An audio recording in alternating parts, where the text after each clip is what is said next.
Hello दोस्तों, देखिए अहाँ सबके दिखाबे जा रहल छी हमर भैया नया घर खरीदलकै तो वह घर के फुल हाउस टूर अहाँ सबके देखाबो जा रहल छी। तो देखियो लिफ्ट से निकल गेलिए, मेन ई गेट छै।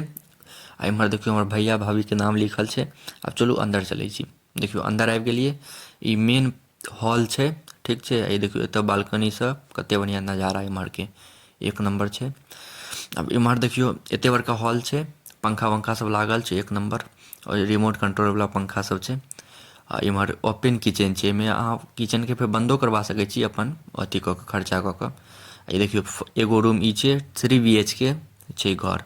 तऽ एगो 3 गो रूम छै, एगो रूम हैया ये एतऽ खिड़कीके नजारा। ई दोसर रूम देखियो, ई दोसर रूम।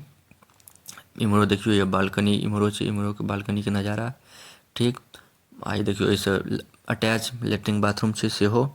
ठीक, ई सब में गीजर वीजर सब अखन नहीं लागल छै, नहीं छै। अभी देखियो तेसर रूम ई छै, इहो एक नंबर छै। तीनों रूम बहुत बढ़िया छै, ठीक छै, एक नंबर छै। हमरा तऽ बहुत नीक लागल। देखियो सब में पंखा सब अपने लगेलिए, लगा के किछु नहीं देलकै। एतौ देखियो बालकनी के नजारा एक नंबर। और अइयो में अटैच लेट्रिन बाथरूम छै। तो एकर हम लॉन्ग वीडियो डाल देने छी, सोसाइटियों के हम वीडियो डालने छियै, कते बढ़िया सोसाइटी छै। सब हमर चैनल पर डालल छै, अहाँ सब जाकर जरूर देखब, बहुत नीक लागत। एहिके बाद गृह प्रवेश वाला पूजा से के वीडियो सेहो